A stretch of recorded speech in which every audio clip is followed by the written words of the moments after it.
Greetings, good people, and a very warm welcome to you all.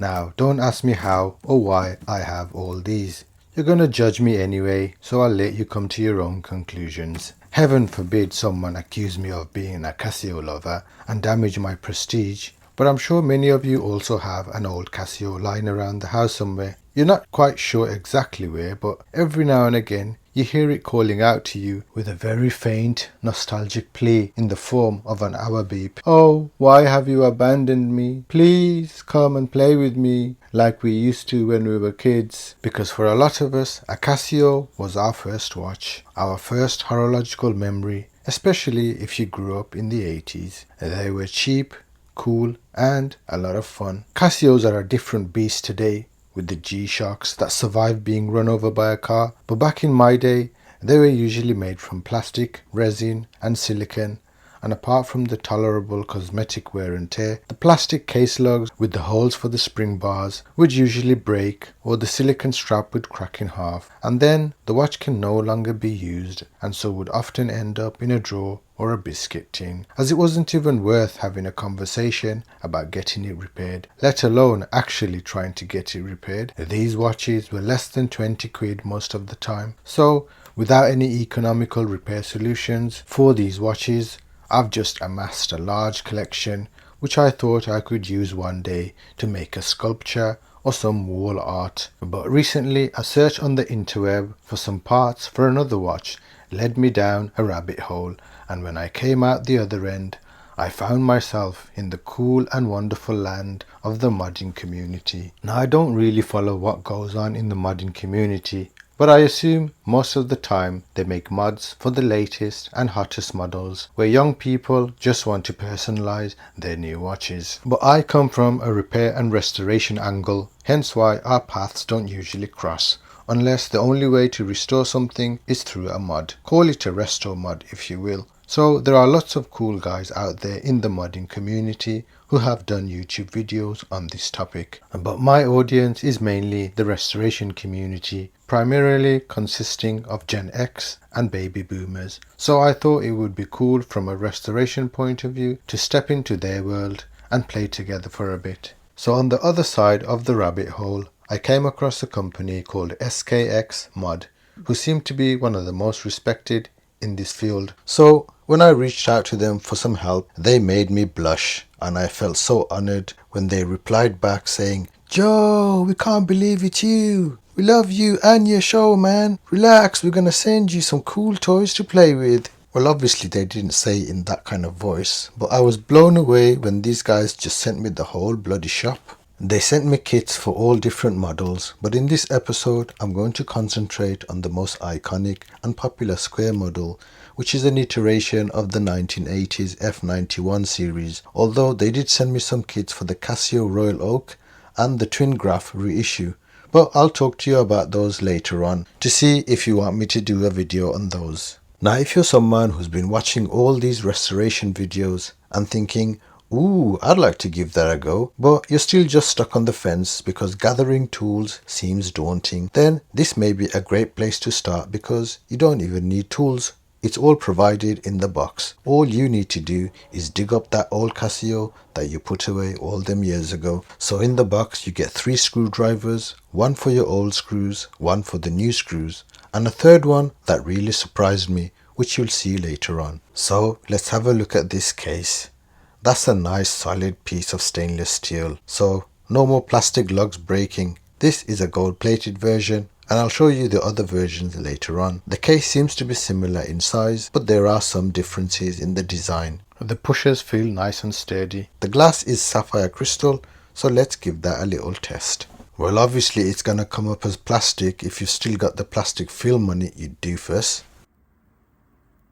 That's better. Now let's try again. And that's showing up as sapphire, which is 1 scale below diamond on the Mohs hardness scale. So no more pesky scratches on the face. I'll do a side by side of the components, but let's first pull out the bracelet. And once again, it's a solid stainless steel bracelet with a folding clasp, unlike the original, which had links made from folded metal and a sliding adjustable clasp. Nice! The case back again is stainless steel and has some meat to it compared to the original, and of course it has the SKX branding on it. It also has the piezo electric speaker for the alarm, so you don't have to fiddle around transferring your old one. There are some new screws for the case back gasket including a spare one, and 3 spring bars in case one flings away. Oh look, they've even included a little spring bar tool. So here is a side by side of the old and upgraded parts. And I won't get all annoying and technical and start measuring every detail of the new case. I don't think it's necessary. But just as a visual comparison, you can see the subtle design differences, such as the more pronounced octagonal bezel. The pushers are also more meaty and pronounced. The case is slightly longer lug to lug, but the thickness seems to be very similar. The caseback design is also slightly different, which in turn required a redesign of the screws. The bracelet tries to honor the original in terms of design, but it's completely different in terms of build and construction. It's solid all the way through and plated all the way through, and you can see the difference. Now for the fun part. So the original had a plastic crystal with a thin printed faceplate glued onto it with branding and function markers, but this SKX mod has been designed to allow for customization of the faceplate, and this is where you can go mad with the choice of designs. There are 3 subgroups, so let me quickly run through them. This is the classic style with all the text, but SKX have been mindful of intellectual property rights, so it's without the Casio name as it wasn't made by Casio, and there are around 8 different colors in this classic design. The second group is a more clean design without all the model details and text, but with just the function markers. These come in lots of different colors, and each color has a gloss version and a matte version. And the third category is just totally blank without any printing whatsoever, and this also comes in various colors, with each color having a matte and a gloss version. I'm not sure if there are more designs on the website, but here I've laid out every single one that was sent to me, so I assume this is the full set of designs, and you can mix and match to your heart's content. So I had a little dry run to see what combinations look good, as I was spoilt for choice, and you guys won't have the luxury of buying every single faceplate to see what looks good or not. But the website has completed builds, so you can see photos of the different combinations on there. But for this particular build, I've decided to go for a clean gold on gold look. So this model that I'm using as a donor is the A168, which has been around since the 90s and is an offspring of the original F91W series from the 80s. And even though they both look the same, these mods are only built for the A168 and the F105W. But I was curious to see if the F91 will fit, so I'll try that later on. But for now, let's get this module out of this case. They have provided a Phillips screwdriver for these screws, but these screws also have a slit that goes all the way through, so you can also use the flat screwdriver. Now just gently pry out the movement, and look at that huge lithium battery. It's no wonder that these watches can run between 7 to 10 years on one battery, depending on how playful you are with that LED. So now that the module is out, here is a closer look at the old incorporated faceplate compared to the mod. The mod is designed so that the faceplate can just be dropped in place without needing anything to fix it in place, such as adhesive, clips or screws.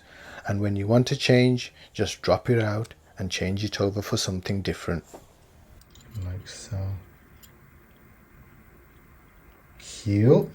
So here is a look at the old screws and the new ones. You won't be able to use your old screws on this new case because the new screws are shorter, and instead of crossheads they have a single slit. Now although I did mention earlier that you won't need any tools to do this, if you have a dusty environment then a blower and some Radico will help a lot, because sometimes a small speck of dust can get caught in between the underside of the sapphire and the faceplate, and it will drive you gaga. So you saw how I just dropped that faceplate in, and there isn't any particular top and bottom with the unprinted version, I think. But do make sure you get the movement in the correct way, as it will fit both ways, but there is only one correct way, as there are 2 pushers on one side and a single pusher on the other.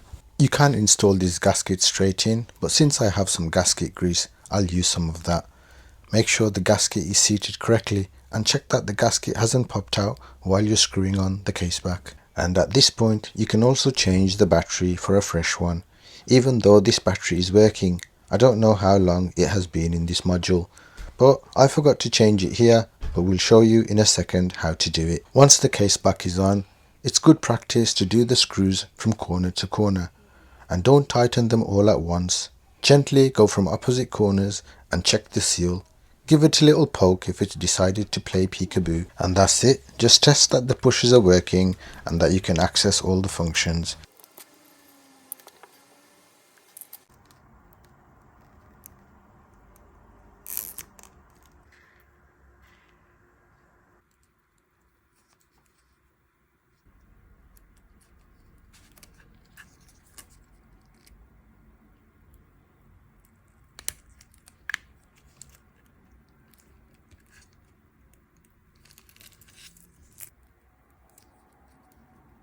Are you ready for the reveal? Make sure you've swallowed whatever's in your mouth, because this, well, just look at it. That looks proper, doesn't it? And if you're about to write in the comment that it still looks like a $20 Casio, yeah, that's right. Hit that delete button and start over. So now I've decided to remove the case and install a fresh battery. The battery clip is hooked on, so just unhook it by lifting it from the center of the clip with something skinny. This model takes a 2016 battery, and once you've reinstalled the new battery, you need to do an AC reset. You can do that with a pair of tweezers, but make sure they are conductive. Stick one end into the hole marked AC and the other end of the tweezers on the battery or surrounding metal which is connected to the positive of the battery anyway. If it has been done successfully, then the time should show 12 o'clock. So now that we have enough juice in here, let's play with the LED. Sweet!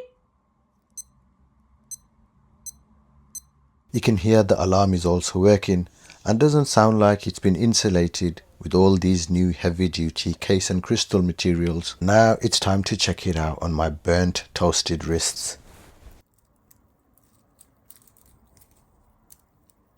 Well, not quite. The bracelet is huge.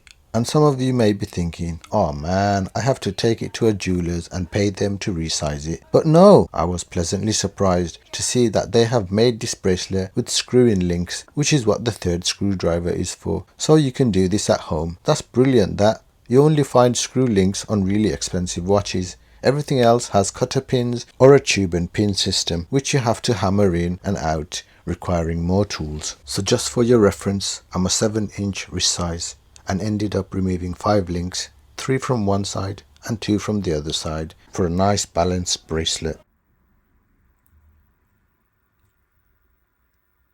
So now check it out. I'm really chuffed with that. That feels really nice. Loving it.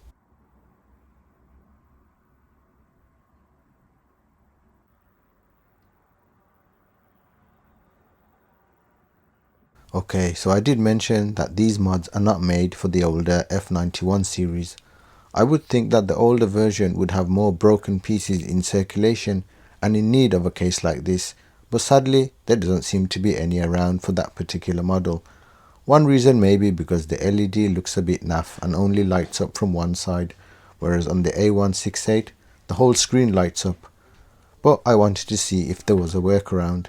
The button layouts and overall size seem to be the same. So I'll use this F91 that seems to have a dead battery, and in the same way I use the provided Phillips screwdriver and remove the case back and pop out the module. So you can see the module is thinner on the F91, so that's the first issue.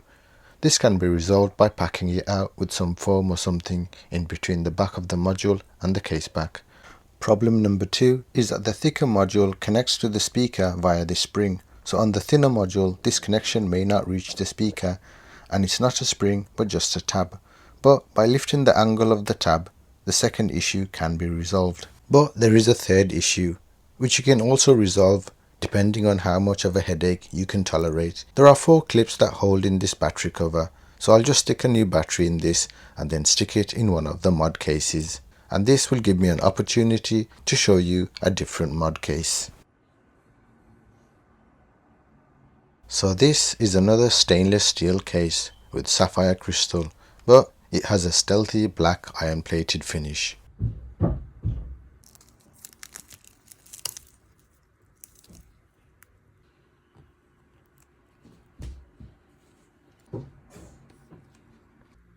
Okay, so now that I've dropped the F91 module in there, known as the 593, you can see it's not a snug fit from side to side.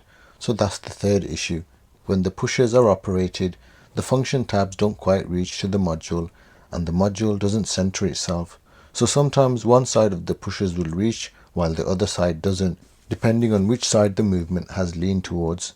But as I mentioned, depending on your tolerance for headaches, I'm sure you could figure out a workaround with some packing or even with a 3D printed case ring with some pusher extenders. The gold mod I did had normal spring bars, which can be a bit fiddly sometimes, but this bracelet has quick release spring bars, which seems like a thoughtful, progressive update by SKX based on customer feedback. The PVD plating on this mod is a nice matte black finish, and I decided to use another A168 as a donor to complete this one. I tried the all black stealth look, which is what everyone is probably expecting. I tried the gloss face and the matte face, but in the end I decided a contrast would look better on this occasion, and that's just my own personal preference. You guys let me know which one you think looks better. Boom! And I settled on this white face with the function text only. What do you guys reckon? Okay, so I have one more to show you, which is the all stainless steel version.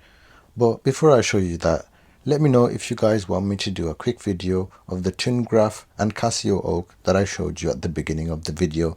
It would just be a quick simple video. Case back off, module out, module in, reveal, done. I suppose I could do a bit of waffling in between. The team at SKX have already sent me the kits for those, so let me know in the comments. And here is the stainless steel all brushed edition, and this one has the classical faceplate. So I've used all three types of faceplates. The gold one is all blank, the black one has a white dial with the function text only, and this one has all the classical model and function details such as illuminator, electric luminescence, alarm, water resistance. So that's it folks. What do you guys think of this clever way to extend the life and love for this classic timepiece, which is probably the most sold watch in the whole of history? Which style do you like the most? And which type of faceplate do you think looks the most awesome? What's that I hear you say? You want to see some naked watchmaker inspired faceplates? Well, I should certainly put that to the lads at SKX MODS and see if they think it's a good idea. Hint hint, wink wink, SKX MODS. But you may have to convince them with your naked watchmaker design ideas in the comment section. I mean, the possibilities are endless. How about some apple greens and maybe a shiny black with a red BA Baracus Van stripe? Maybe not. I'll leave all the links in the details. Take care friends. Tra!